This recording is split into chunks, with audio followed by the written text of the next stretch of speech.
87 के इलेक्शन अगर रिग नहीं हुए होते तो शायद मिलिटेंसी का ये रूप देखने को नहीं मिलता। मैं समाज भी जिम्मेवार है, लेकिन उस घटनाक्रम के पीछे जो ताकतें थी ये ऐसे नहीं हो गया। ये कांग्रेस की और नेशनल कॉन्फ्रेंस की शुरू से ही पॉलिसी रही है कि मिनॉरिटीज़ को जो है वो टारगेट किया जाए, सेपरेटिस्ट फीलिंग जो है उसको जम्मू कश्मीर में बढ़ावा दिया जाए। 70 साल से आप जम्मू कश्मीर में अगर देखेंगे तो इंडस्ट्री बड़ी कौन सी आई? क्योंकि नहीं, ये बीच में 2-4 महीने के लिए शांति होती है तो टूरिस्ट जो है वो बिल्कुल वापस आ जाता है क्योंकि मौसम ऐसा है। नमस्कार, आप देख रहे हैं व्यूज टुडे न्यूज़ और मैं हूं रूहानी। नफरत के बाजार में मैं मोहब्बत की दुकान लगाने आया हूं और एक तरह से राहुल गांधी का ये कहना था, क्योंकि उनका कहना है कि इस समय सियासत जो है वो नफरत की हो रही है और इस बाज़ार में वो एक मोहब्बत की दुकान खोलते हुए जब जम्मू कश्मीर पहुंचते हैं तो उनके तेवर काफ़ी ज़्यादा तीखे नज़र आते हैं। जहां एक तरफ पूरी तरह से सवालों के घेरे में केंद्र सरकार को लिया जाता है उनके द्वारा, तो वहीं उपराज्यपाल मनोज सिन्हा की कार्यशैली भी उनके निशाने पर रहती है। इसी पर चर्चा करने के लिए मेरे साथ भाजपा जम्मू कश्मीर के मुख्य प्रवक्ता सेठी साहब हैं और लगातार अगर हम कहें कश्मीर के नेताओं को घेरते भी रहे हैं और अब जब कश्मीर के नेता साथ देते हुए कहते हैं कि देखिए नफरत का बीज जो बोया है भाजपा ने उसको खत्म राहुल गांधी की यात्रा ही करेगी, तो किस प्रकार की प्रतिक्रिया रहेगी? एडवोकेट सुनील सेठी जी मेरे साथ है। सेठी साहब, सबसे पहला सवाल यही रहेगा, कश्मीरी पंडित ये एक मुख्य बिंदु रहा है जम्मू कश्मीर की सियासत में और तमाम नेता समय दर समय जो है इसको एक चुनावी मुद्दा भी बनाते हैं, भाषण में भी इसका बहुत इस्तेमाल करते हैं। लेकिन अब तो सीधे तौर पर राहुल गांधी कहते हैं कि उपराज्यपाल मनोज सिन्हा को माफ़ी मांगनी चाहिए क्योंकि कश्मीरी पंडित जो है अपना हक मांग रहे हैं, भीख नहीं मांग रहे। क्या कहेंगे? देखिए, कश्मीरी पंडितों का मुद्दा आज का तो नहीं है। राहुल गांधी जी को शायद हिस्ट्री का पता नहीं है जी। या वो जानना नहीं चाहते। कश्मीरी पंडितों का पलायन कब शुरू हुआ और कौन लोग थे उनके लिए रिस्पॉन्सिबल? आपको थोड़ा सा अगर आप पीछे जाएंगे हिस्ट्री में, हम बड़ी पीछे भी नहीं जाते हैं, बाकी मुद्दों के ऊपर बात करते हैं। जी। कश्मीरी पंडितों का पलायन जब शुरू हुआ, जब उनकी त्रासदी शुरू हुई, वो 1989 के बाद का जो है घटनाक्रम है। ऐसा क्या हुआ था 1989 में? उससे पहले राजीव गांधी और फारूक अब्दुल्ला साहब के बीच में अखाड़ हुआ,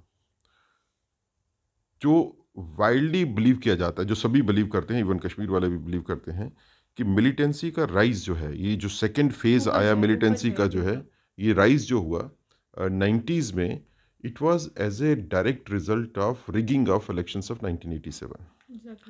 87 के इलेक्शन अगर रिग नहीं हुए होते तो शायद मिलिटेंसी का ये रूप देखने को नहीं मिलता। मैं ये नहीं कहता हूँ कि मिलिटेंसी नहीं थी, क्योंकि मिलिटेंसी तो सिस्टमेटिकली 1947 से ही शुरू, ये प्रचंड रूप जो है, इसके लिए रिस्पॉन्सिबल जो है वो लोग थे जो 1987 में जिन्होंने इलेक्शन रिग किया।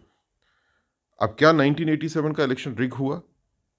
तो मुझे आंसर देने की ज़रूरत नहीं है। आप शशि थरूर जी का 2021 का इंटरव्यू है, एक बड़ा हाईलाइटेड सा है, उसमें शशि थरूर जी ने कहा कि 1987 का इलेक्शन रिग किया गया और वो सबसे बड़ी जो है गलती है वो कांग्रेस की और नेशनल कॉन्फ्रेंस की थी कि उन्होंने इलेक्शन रिग किया। अगर इलेक्शन रिग आपने किया, मिलिटेंसी आपने लाई और आपके मिलिटेंसी लाने की वजह से कश्मीरी पंडित समाज जो है वो विस्थापित भी हुआ, उनके सैकड़ों लोग मारे गए।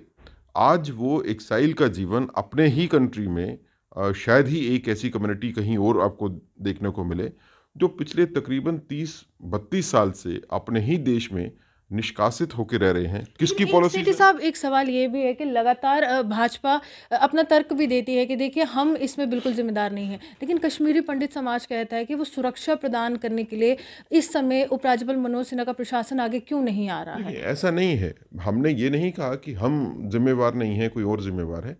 समाज भी जिम्मेवार है। जो हालात बने 1990s के बाद, समाज भी जिम्मेवार है। लेकिन उस घटनाक्रम के पीछे जो ताकतें थी ये ऐसे नहीं हो गया। ये कांग्रेस की और नेशनल कॉन्फ्रेंस की शुरू से ही पॉलिसी रही है कि मिनॉरिटीज़ को जो है वो टारगेट किया जाए, सेपरेटिस्ट फीलिंग जो है उसको जम्मू कश्मीर में बढ़ावा दिया जाए, ताकि उसके चलते हुए जो कश्मीर में जो वोट है और जम्मू के कुछ इलाकों में जो वोट है वो ये समझे कि ये एक माइनॉरिटी वर्सेस मेजॉरिटी बन गया है और मेजॉरिटी जो है वो इनके साथ खड़ी रहे। ये एक राजनीतिक साजिश है। मैं सिर्फ ये कहूँगा कि ये कहना कि कश्मीरी पंडितों की तरफ से जो प्रॉब्लम्स हैं उनके बारे में भारतीय जनता पार्टी सजग नहीं है या एलजी प्रशासन सजग नहीं है। मैं एलजी प्रशासन का तो जो है वो स्पोक्स पर्सन नहीं हूँ, लेकिन क्योंकि गवर्नमेंट जो है वो भारतीय जनता पार्टी की है सेंटर में, और एलजी प्रशासन जो है वो सेंट्रल गवर्नमेंट को जवाब देगा, तो जो 2019 के बाद के जो हालात चल रहे हैं उसमें ज़्यादातर कश्मीरी पंडितों के जो कंसर्न्स हैं उनको एड्रेस किया गया। 100% किया गया नहीं, 100% कंसर्न जो है वो एड्रेस नहीं है, बावजूद इसके कि उनका सुरक्षा घेरा जो है बढ़ाया गया, बावजूद इसके कि उनको फैसिलिटीज़ दी गई, लेकिन तब भी जो है वो टारगेटेड किलिंग की जो है वो इंसिडेंट्स जो है वो हुए हैं। अ, हम तब तक आराम से नहीं बैठ सकते जब तक कि 100% जो है वो टारगेटेड किलिंग को ख़त्म नहीं किया जाए। तो भारतीय जनता पार्टी का ये मानना है कि आने वाले वक्त में शायद और ज़्यादा जो है स्टेप्स उठाने की ज़रूरत है। दो तरीके हैं सिचुएशन को सोचने के। एक तो यह है कि जो कश्मीरी पंडित समाज चाहता है उनको वो दिया जाए, और एक ये डिमांड अगर आती है कि कश्मीरी पंडित समाज के वो लोग जो कि प्राइम मिनिस्टर पैकेज में कश्मीर में गए थे, they say that we don't want to work in Kashmir, हमारे को कहीं और पोस्ट कर दो। तो आपको जब पैकेज में जो है एक टर्म्स एंड कंडीशन के हिसाब से वहाँ पे रखा गया, तो आपका ये मानना तो जायज़ है कि आपको सुरक्षा प्रदान की जाए, आपको रेजिडेंशियल अकोमोडेशंस भी मिलनी चाहिए, ये इंश्योर करना चाहिए कि कोई वारदात ऐसी नहीं हो कि जिससे समाज में जो है वो बेचैनी फैले। और ये खाली कश्मीरी पंडित समाज का नहीं है, जो जम्मू कश्मीर के शेड्यूल कास्ट कम्युनिटी के बच्चे जो हैं वो भी कश्मीर में बड़ी संख्या में जो है वो काम कर रहे हैं, उनका भी ये कंसर्न है, बिकॉज उनको भी टारगेटिंग किलिंग हुई है। तो भारतीय जनता पार्टी ने ये वक्त वक्त पे जो है ये एलजी एडमिनिस्ट्रेशन से भी बात की, एजेंसी से भी बात की, और जहाँ पे हमको बात करनी चाहिए वहाँ पे हम बात कर रहे हैं कि कश्मीरी पंडितों का मुद्दा होगा, शेड्यूल कास्ट एम्प्लॉइज़ जो कश्मीर में काम कर रहे हैं, जो जम्मू से बिलोंग करते हैं, या कोई जो प्रवासी मजदूर हैं, या वो लोग हैं जो कि अब नई पॉलिसी जब 2019 के बाद पॉलिसी आई और जो कश्मीर में जो है वो बिजनेस करने के लिए, काम करने के लिए आए हैं, आपने इनका कंसर्न जो है मजदूरों वो का एड्रेस जो होना एक चाहिए। मुद्दा उठाया है, क्या लगता है कि लगातार डॉक्टर फारूक अब्दुल्ला अंदरूनी और स्थानीय का भेद लगातार अंतर करते रहे हैं कि ये बाहर वाला है, इसको हक हुकूक मिल जाएंगे, और ये स्थानीय है, इसको नहीं मिलेंगे। धारा 370 की समाप्ति के बाद जो एक मुख्य बिंदु गुपकार डिक्लेरेशन का रहा है, उसके बाद क्या लगता है कि मजदूरों की हत्याओं में इजाफा हुआ है, वो जो नफरत इस तरह से बढ़ी है कश्मीर में? देखें, खाली फारूक अब्दुल्ला क्यों, राहुल गांधी ने भी तो यही कहा। राहुल गांधी भी कहते हैं कि बाहर वाले, बाहर वाला कौन है? जम्मू कश्मीर में बाहर वाला कौन है? क्या जो हिंदुस्तान का रहने वाला है वो जम्मू कश्मीर में और आके जब बाहर खुद वाला हो राहुल जाएगा? गांधी वायनाड से एक सांसद के रूप में आते हैं, अमेठी से भी इलेक्शन लड़ लेते हैं, खुद 2 जगह से इलेक्शन लड़ते हैं, तो वो भी तो बाहर से ही आकर यहाँ पर पहुंचे और पूरे हिंदुस्तान का नेतृत्व कर रहे हैं। हमारा ये मानना है कि जम्मू कश्मीर में या किसी भी और देश के हिस्सा में अगर कोई हिंदुस्तानी आके वहाँ पे रहना चाहता है, काम करना चाहता है, वो बाहर का नहीं है, वो अंदर का है। दूसरी बात ये है कि इस तरह के व्यक्तित्व जो दिए जाते हैं ये नफ़रत भी समाज में फैलाते हैं, और ये शायद इंडिकेटर्स हैं उन लोगों के जो इनके सिंपैथाइजर्स हैं, जो सेपरेटिस्ट एलिमेंट भी है, जो जमात का एलिमेंट भी है, जिनके कंधे पे चढ़ के इन्होंने सियासत की है, चाहे वो नेशनल कॉन्फ्रेंस हो, चाहे वो पीडीपी हो, चाहे कांग्रेस हो। वी ऑल नो इट कि ये सब जमात इस्लामी के जो है तलवे चाटते रहे हैं, आज से नहीं, और 1947 जब के बाद के इस हालात तरह ये। से बैन की बात होती है तो महबूबा मुफ्ती फाइनेंशियल असिस्टेंस की भी बात कर देती है कि देखिए लीगल असिस्टेंस भी होगा, फाइनेंशियल असिस्टेंस भी हो, जिस पर भाजपा ने काफ़ी ज़्यादा विरोध दर्ज करवाया था उस ये समय। जानबूझ के जो है इस तरह की स्टेटमेंट दी जाती हैं, क्योंकि ये स्टेटमेंट जो है ये दो चीज़ को कंसर्न करती हैं। एक तो ये स्टेटमेंट्स जो हैं ये एड्रेस करती हैं उन लोगों को जो कि उग्र एलिमेंट है कश्मीर में, अलगाववादी सोच। उग्र एलिमेंट है, अलगाववादी हैं, जो इनको लगता है कि हमारा वोट बैंक है। आज के दिन में अगर पीडीपी को बात करनी हो कि वोट बैंक कौन सा है, तो वोट बैंक है जो उग्रवादी हैं, जो उग्रवादी सोच के साथ है। नेशनल कॉन्फ्रेंस का वोट बैंक कौन सा है, तो वो लोग हैं जो कि भारत के साथ पूर्ण विलय को क्वेश्चन मार्क करते हैं। तो ये जो सोच है कि अगर हम एंटी नेशनल या अलगाववादी ताकतों को जो है उसको सीमेंट करेंगे तो हमारे को पॉलिटिकल फ़ायदा होगा, यही सोच है जो कि इस तरह की बयानबाजी भी करवाती है। और इसी सोच के चलते हुए जो है वो मिलिटेंसी की जो और टेररिज्म की जो है वो ज़्यादा होती हैं, उसकी इंसिडेंट्स जो है वो हाँ, ज़्यादा ये होते हैं। महबूबा मुफ्ती ने कल ही एक ट्वीट किया, एक बयान दिया जिसमें सीधे तौर पर जो समानता का भाव या फिर आप कहते हैं कि नॉर्मेलिसी है जम्मू कश्मीर में, उस पर प्रहार किया। उन्होंने सवाल किया कि देखिए एक तरफ से जहाँ पूरा देश कल, ये कल का बयान है और आज के लिए उन्होंने कहा कि जहाँ रिपब्लिक डे मनाएंगे वहाँ कश्मीर के तमाम जो लोग हैं उन्हें कहा गया है दुकानें खोल दीजिए या फिर आपको कॉन्सिक्वेंसेस को फेस करना पड़ेगा, नतीजों को फेस करना पड़ेगा। यानी उनका कहना है हैं कि ये नॉर्मेलिटी दिखाने का अब एक बल के प्रयोग के द्वारा एक नया तरीका है केंद्र सरकार का? देखिए, ये नेशनल कॉन्फ्रेंस और पीडीपी और जो बाकी गुपकार अलायंस के हैं, इन लोगों में होड़ लगी हुई है। दे आर इनटू रेस कि सेपरेटिस्ट प्रो सेपरेटिस्ट स्टेटमेंट कौन ज़्यादा देता है। ये इनकी आपस में जो है लड़ाई चलती है कि पीडीपी जो है वो स्ट्रांग स्टेटमेंट देगी या उसके बाद नेशनल कॉन्फ्रेंस वाला कोई उठ के उससे स्ट्रांग देगा। अब तो कांग्रेस भी उसमें शामिल होगी। मुख्यमंत्री की दौड़ लगी है। ये नहीं, अभी तो ये इलेक्शन की वोट लेने की दौड़ है, वो बाद में लड़ेंगे। अगर कोई दुकान जो है वो बाई वे ऑफ प्रोटेस्ट बंद करना चाहता है रिपब्लिक डे के ऊपर, तो वो सीरियस कंसर्न है एडमिनिस्ट्रेशन का। उसमें क्या गलती है? आप यू डोंट वांट कि कश्मीर फिर उसी तरह से वापस आ जाए कि जिसमें प्रोटेस्ट के कैलेंडर निकलेंगे, जिसमें शटडाउन्स होंगे, जिसमें पत्थरबाजी होगी। हमने बड़ी जानें दे के, बड़ी सिक्योरिटी फोर्सेस की कुर्बानियों के बाद और एडमिनिस्ट्रेशन की बड़ी इफेक्टिवनेस के बाद आज हम वो कश्मीर देख रहे हैं कि जिसमें कोई प्रोटेस्ट के कैलेंडर नहीं है। विपक्ष भी सवाल उठा रहा है कि आपने सेना को इस तरह से आगे बढ़ते हुए हमने देखा था, लेकिन आपने उनको कमज़ोर करने का काम किया। राहुल गांधी ने जम्मू में भी आके अग्निवीर पर सवाल उठाए कि देखिए 7-8 साल एक सैनिक को बनने में लगते हैं, इन्होंने 4 साल में सीमित किया, पेंशन व्यवस्था को समाप्त किया। तो देखिए अब ये सेना पर प्रहार कर रहे हैं और उसको भी कमज़ोर कर रहे हैं। सेना पे प्रहार किसने किया? दिग्विजय सिंह ने, जिसने सेना की ऑफिशियल स्टेटमेंट को जो है वो चैलेंज किया कि सर्जिकल स्ट्राइक नहीं हुई। अब अगर ये दिग्विजय सिंह ने स्टेटमेंट दी है तो क्या कांग्रेस ने उसके खिलाफ एक्शन ली है? ये कहना बिल्कुल किनारा कर ये कहना कि ये दिग्विजय सिंह की अपनी स्टेटमेंट है, क्या ये काफ़ी है? अगर ये कांग्रेस को ये स्टेटमेंट एक्सेप्टेबल नहीं थी तो दिग्विजय सिंह को निकालिए पार्टी से बाहर। ऐसे आदमी को पार्टी में क्या काम है जो आर्मी के अगेंस्ट स्टेटमेंट देता है? लेकिन कांग्रेस जो है ये रणनीति के तहत दिग्विजय सिंह को खुद कहा होगा कि आप ये स्टेटमेंट दे दो, क्योंकि वो स्टेटमेंट देने से जो सेपरेटिस्ट एलिमेंट है वो खुश हो गया कि कांग्रेस की साइड से ये स्टेटमेंट आ गई, और फिर उसका खंडन करने की नहीं है, उसके खंडन नहीं किया। उसके बाद कहा कि ये इसकी पर्सनल स्टेटमेंट है। तो can't the people see it? अगर स्टेटमेंट को सपोर्ट नहीं करते तो बाहर निकाल दो। आपको लगता है कि भारतीय जनता पार्टी में से अगर किसी ने ऐसी स्टेटमेंट दी होती तो हम उसको पार्टी में रखते? भारतीय जनता पार्टी पर भी सवाल उठाया गया था उस समय पत्रकार वार्ता में, तो उन्होंने कहा था कि देखिए वहाँ पर डिक्टेटरशिप होता है, वहाँ पर जो बोला जाता है वही हुआ जाता है, लेकिन हम जो है डेमोक्रेटिक वे से चलते हैं, हम सबको साथ लेकर चलते हैं। भारतीय जनता पार्टी में डिक्टेटरशिप कहाँ है? कौन कहता है? मैं मुख्य प्रवक्ता हूँ, मुझे पार्टी डायरेक्शन नहीं देती कि मुझे क्या बोलना है क्या नहीं बोलना है। मैं अपने विवेक से देखता हूँ कि राष्ट्र के हित में और पार्टी के हित में क्या बोलना चाहिए। दूसरी बात यह है कि आज हम बात कर रहे हैं सिक्योरिटी सिनेरियो के ऊपर। 26 जनवरी को राहुल गांधी जी को जम्मू कश्मीर में एंटर हुए तकरीबन 1 हफ्ता हो गया।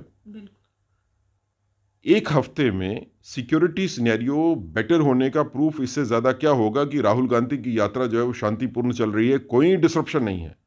और इसके बदले में अगर आप देखेंगे कि जब इनका राज था तो जेटली जी और सुषमा स्वराज जी आए थे तो उनको एयरपोर्ट से बाहर नहीं निकलने दिया था कि ये सिक्योरिटी कंसर्न है।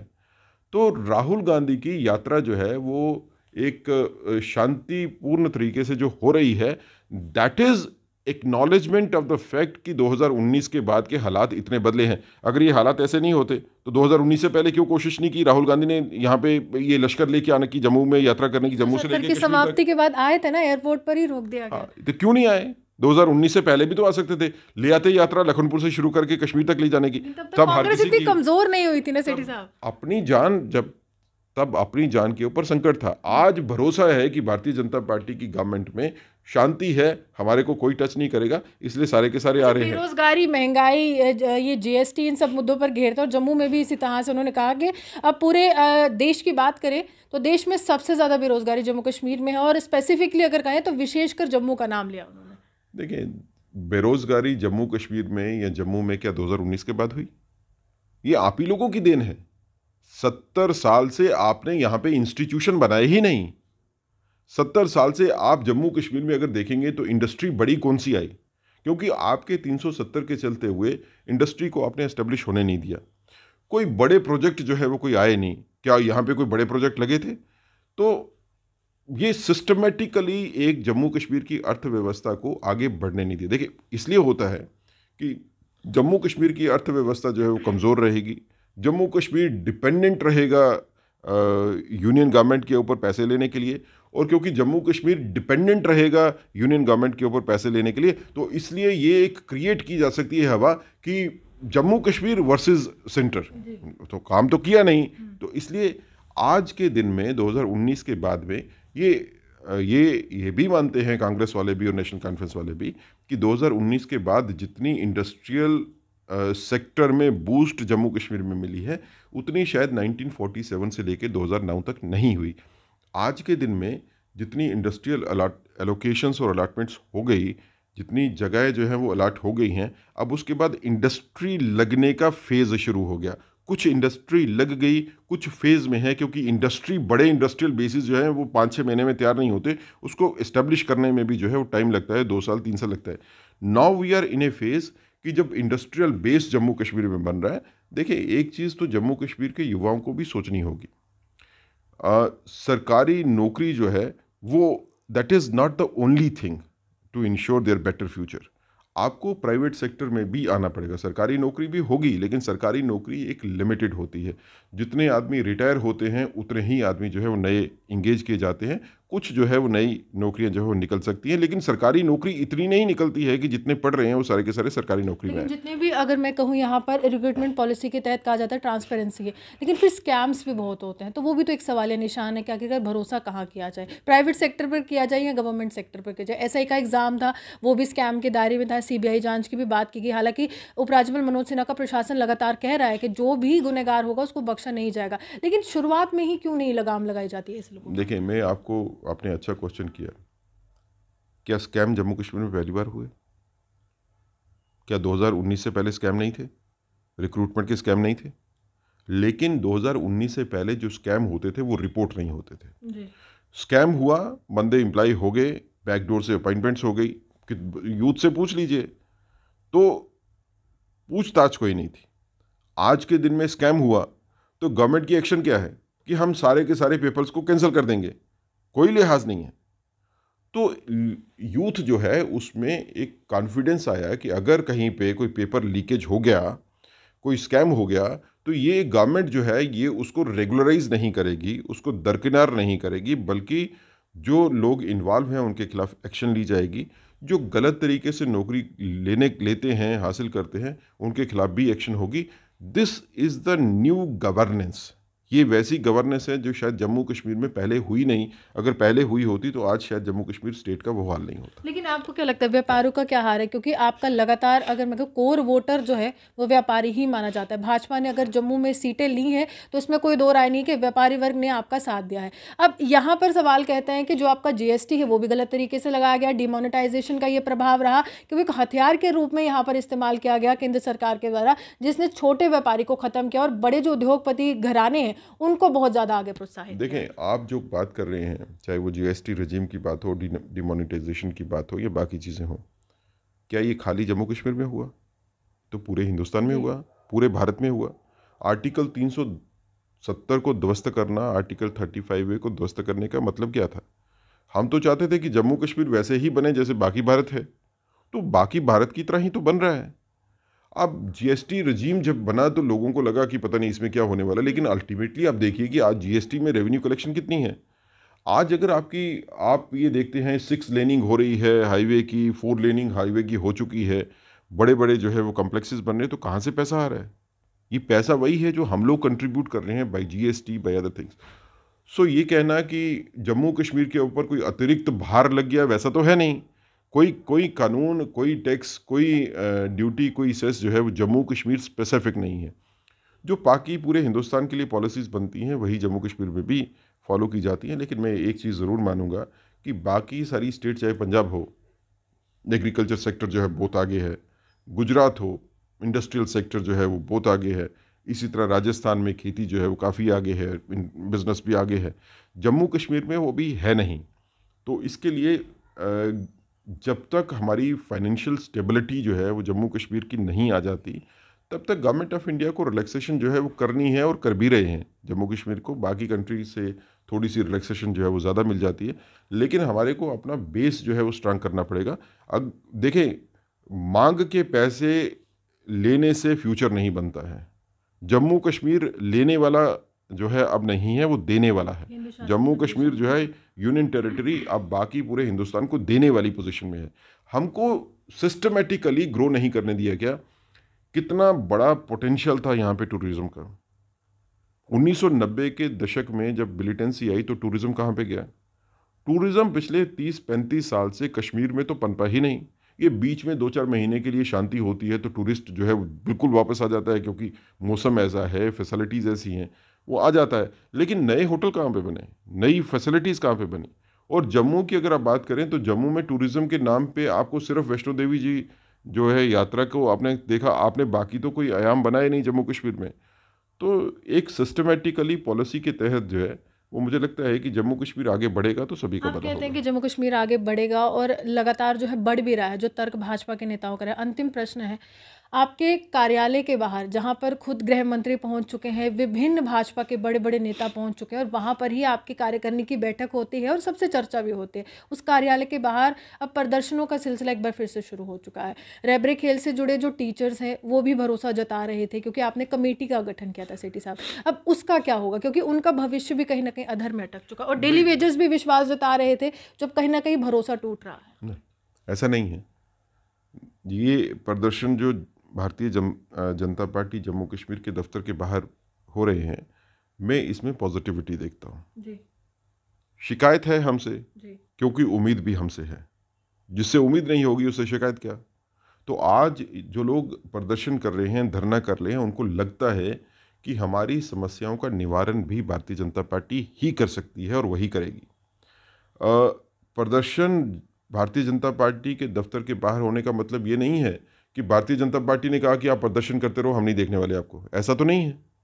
ये जो प्रदर्शन हो रहे हैं, चाहे वो लोग जो बैठे हैं भारतीय जनता पार्टी के दफ्तर के बाहर, या वो लोग हैं जो नहीं बैठे हैं, अब चाहे वो एनवाईसी होगा, चाहे वो रमसा होगा, इस तरह बड़े हैं, एनएचएम के डॉक्टर्स हैं, तो जो नहीं भी बैठे हैं, भारतीय जनता पार्टी उनके बारे में भी सजग है। हमने कमेटीज़ बनाई थी, उन कमेटीज़ की रिपोर्ट्स भी आ गई।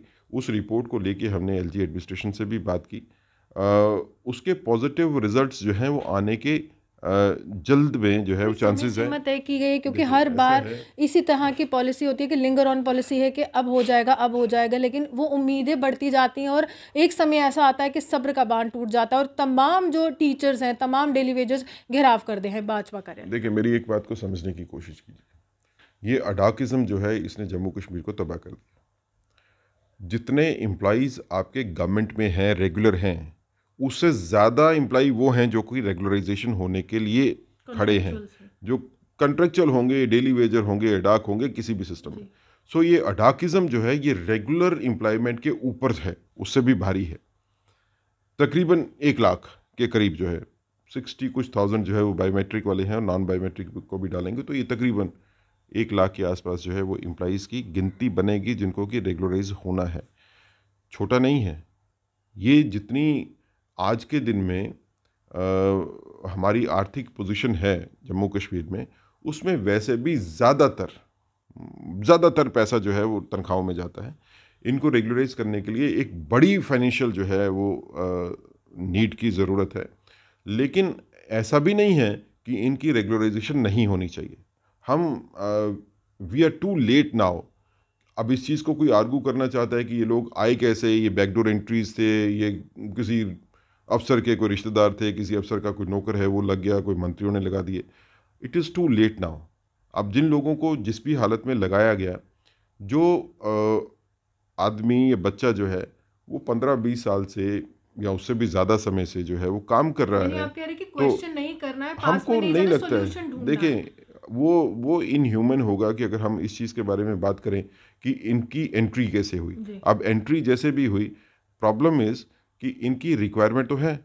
दैट इज़ द रीज़न कि इतने सालों से काम कर रहे हैं, तो हमारे को रास्ता जो है वो ढूंढना पड़ेगा। मुझे लगता है कि इसकी सलूशन ये है कि इनको फेज्ड मैनर में जो है वो रेगुलराइज किया जाए, लेकिन डिक्लेयर्ड एक पॉलिसी बन जाए कि इन फेजेस में जो है रेगुलराइज होंगे, so that everybody who is agitated, हर आदमी जो जिसको उम्मीद है कि मेरे को रेगुलराइजेशन जो है वो मिलनी चाहिए, उसको ये पता होगा कि मेरा वक्त जो है वो इस टाइम पे आने वाला है, इस टाइम पे मेरे वक्त के ऊपर जो है वो रेगुलराइज हो जाऊंगा। इसके ऊपर डिफरेंट सोच बन सकती है। देखें, एक चीज़ का मैं बिल्कुल साफ कहना चाहता हूँ कि इनकी रेगुलराइजेशन के चलते हुए आप फ्रेश रिक्रूटमेंट को रोक दो, ये कहो कि नई पोस्टें जो है वो सारी की सारी रेगुलराइजेशन के लिए जो है वो यूज़ कर लो, वो भी नहीं होना चाहिए। इनकी तकरीबन 1 लाख की मैं बात कर रहा हूँ, अगर इनकी रेगुलराइजेशन के लिए सारी की सारी नई पोस्टें जो है वो हम यूज़ करते रहेंगे, तो इसका मतलब है कि आने वाले 10-15 साल के लिए कोई नई रिक्रूटमेंट नहीं होने वाली। तो वो जो बच्चे अब पढ़ के आ रहे हैं उनके साथ भी बेइंसाफ़ी होगी। एक रास्ता बीच का ज़रूर निकालना पड़ेगा कि जो पोस्टें जो आ रही हैं उसकी तो रेगुलर जो है वो रिक्रूटमेंट जो है वो चलती रहे, स्मूथली लेकिन चले इनको प्रोसेस। भी फेज्ड मैनर में जो है वो रेगुलराइज जो है यानी वो किया भाजपा, जाए। अंतिम बार से आपसे पूछूंगी, आप चाहते हैं कि रेगुलाइज हो? हम डेफिनेटली चाहते हैं कि रेगुलराइजेशन हो, हम चाहते हैं कि इनके साथ जो है वो इंसाफ हो। पहले भी तो हुआ था, 94 में भी रेगुलराइजेशन हुई थी, तब नंबर ज़्यादा नहीं होगा, आज नंबर बहुत ज़्यादा है। अब ये नंबर कुछ आर्टिफिशियली भी रेज किया जाता है। जब रेगुलराइजेशन की लिस्टें बननी होती है तो बड़े लोग जो हैं वो बीच में ऐड कर दिए जाते हैं, वो अलग बात है, वो उसका सिस्टम जो है बनाया जा सकता है।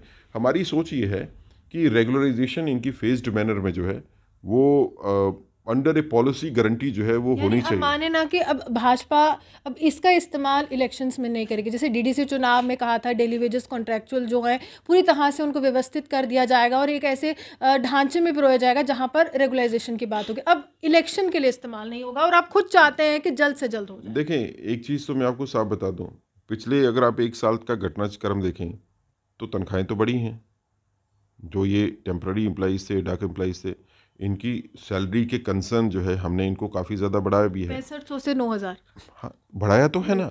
आप 65 से 9,000 अगर आप बात करेंगे कि उसका 2,500 पर पर्सन के हिसाब से इंक्रीज़ किया, तो 2,500 पर पर्सन के हिसाब से कितने लोग कवर हुए, वो उसको भी तो देखिए ना। कितना लोग है जो जिसका इसको बेनिफिट मिला है, तकरीबन 40-50 हज़ार लोगों को। तो 40-50 हज़ार लोगों को जब आप मल्टीप्लाई करोगे 250 से या उससे भी ज़्यादा से, और फिर नंबर जो आएगा that will be a huge figure. VDC employees को अब जो पैसे मिल रहे हैं जो उनको पहले कभी मिले नहीं मेंबर्स को, तो that is huge number. Financial उसका इम्पैक्ट जो है, मैं ऐसा नहीं कहता हूँ कि ये काफ़ी हो गया। ये एक रास्ता है, शुरुआत मंजिल है, नहीं आप कह है। रहे देखिए, ये मंजिल नहीं है, ये रास्ता है। इस रास्ते पे हमारे को आगे बढ़ना है। मंजिल जो है वो हर किसी की मंजिल जो है वो सिर्फ फिक्स हो जानी चाहिए। उसको ये रास्ता साफ होना चाहिए कि मैंने यहाँ पे पहुँच के मेरी मंजिल मेरे सामने आ जाएगी। मुझे लगता है कि भारतीय जनता पार्टी काम कर रही है, लेकिन ये इलेक्शन के लिए नहीं है। मैं ईमानदारी से आपको कह दूँ, भारतीय जनता पार्टी की तरफ से अगर मैं ये स्टेटमेंट देता हूँ, I don't have an I on the elections. मेरा कंसर्न ये है कि जनता की प्रॉब्लम्स का निवारण होना चाहिए, because we are in politics you want for the the people. Upliftment of people. We are in the politics for the people. अगर लोगों की कोई जेन्युइन प्रॉब्लम है तो उसकी सल्यूशन जो है वो करवाना भारतीय जनता पार्टी का काम है। इलेक्शंस होंगे, इलेक्शंस नहीं होंगे, इलेक्शंस में क्या होगा, that is a different game plan. तैयार है ये मानूं मैं आपसे? भारतीय जनता पार्टी हमेशा तैयार है। मुझे लगता है कि सिर्फ भारतीय जनता पार्टी ही तैयार है इलेक्शन के लिए। ग्राउंड मुख्यमंत्री, के ऊपर कोई मुख्यमंत्री तो, चेहरा निर्धारित किया गया है देखिए, आपकी तरफ? मुख्यमंत्री की बात करना जो है इस टाइम पे निरर्थक है। मुख्यमंत्री का फैसला जो है वो इलेक्शंस के बाद में होता है। नंबर्स होंगे तो उस वक्त सोच लेंगे। होंगे, क्या लगता है होंगे? जितना आप 100% विश्वास से कह रहे हैं, होंगे क्या लगता है? देखिए, अगर आप यथार्थ पे देखें, जी। ग्राउंड पे देखें, तो लास्ट इलेक्शन में हमारी कोई 26 के करीब जो है वो सीट थी। अ, जम्मू में नंबर बढ़ गया है सीट का, 43 हो गई हैं, और 43 में मैक्सिमम सीट वो हैं जहाँ की भारतीय जनता पार्टी जीतने की पोजीशन में है। जी। इसके साथ ही 2014 के लास्ट इलेक्शन में भारतीय जनता पार्टी ने कश्मीर डिवीज़न में इलेक्शन लड़ा, लेकिन बड़ी ज़्यादा अगर आप कहेंगे कि हमारे को उम्मीद थी कि हम कोई सीटें निकाल लेंगे एक या दो को छोड़ के, वैसा नहीं था। लेकिन 2014 से लेके आज 2023 तक आते आते पिछले 9 सालों में जितना काम भारतीय जनता पार्टी ने कश्मीर में किया है, हमारी अपनी जो है वहाँ पे अच्छी पैठ है। चाहे वो डीडीसी के इलेक्शन होंगे, बीडीसी के इलेक्शन होंगे, म्यूनसिपैलिटीज़ के इलेक्शन होंगे, पंचायत के इलेक्शन होंगे, भारतीय जनता पार्टी के कैंडिडेट्स अपने सिंबल पे जीत रहे हैं, जो बड़ी बात है। 2014 से पहले भारतीय जनता पार्टी के सिंबल के ऊपर जो है वो ज़्यादा लोग वहाँ पे खड़े नहीं होते थे। आज अगर आप पिछले 15 अगस्त की बात देखें तो 15 अगस्त में क्या हुआ? 15 अगस्त को कश्मीर वैली के हर हिस्से से हज़ारों की तादाद में लोग जो हैं वो रैलीज़ की शक्ल में निकले तिरंगा झंडा उठा के। That was a slap on the face, I am saying political slap across the face of Mehbooba ji, जिन्होंने कहा था कि अगर 370 खत्म होगा तो झंडा उठाने वाला कोई नहीं होगा। आज तिरंगा झंडा हो, भारतीय जनता पार्टी का झंडा हो, उसको उठाने वाले हज़ारों नहीं लाखों लोग कश्मीर वैली में हैं। And we honestly believe, I am not making a political statement only for the sake of it, we honestly believe that in the coming elections जब भी होते हैं कश्मीर वैली में भी भारतीय जनता पार्टी जो है वो अच्छे खासे नंबर में जो है वो आएगी। और कश्मीर के बदलते हुए हालात में जो पीएजीडी अलायंस है, लोग शायद पीएजीडी अलायंस को जो है वो नकारेंगे। वो भारतीय जनता पार्टी के कैंडिडेट्स को जिता के हो या कुछ इंडिपेंडेंट आदमी जो है वो जीत जाएं या छोटी मोटी जो पार्टीज़ हैं वो जीत जाएं, लेकिन पीएजीडी अलायंस का गेम प्लान जो है वो लोगों के सामने है। देखिए, साफ तौर पर सेठी साहब का कहना है कि जिस तरह से हमने काम किया है वो प्रदर्शित होगा आने वाले चुनावों में और वो वोटों में तब्दील होगा। लेकिन बड़ा सवाल ये है कि कन्याकुमारी से अब कश्मीर की तरफ रुख कर रही है भारत जोड़ो यात्रा। क्या लगातार कमज़ोर होती कांग्रेस को एक उम्मीद की किरण इस यात्रा से दिख रही है? और क्या जम्मू कश्मीर में लगातार जिस तरह से नेताओं का छोड़ने का सिलसिला कांग्रेस के साथ जारी हुआ था उस पर कुछ रोक लगेगी और कांग्रेस के लिए ये एक जनाधार बनेगा जो आगे आने वाले चुनावों में कुछ फ़ायदा देकर जाएगा? आप यूँ हमारे साथ बन रहे, देखते रहिए व्यूज़ टुडे, जो मुझे रूहानी।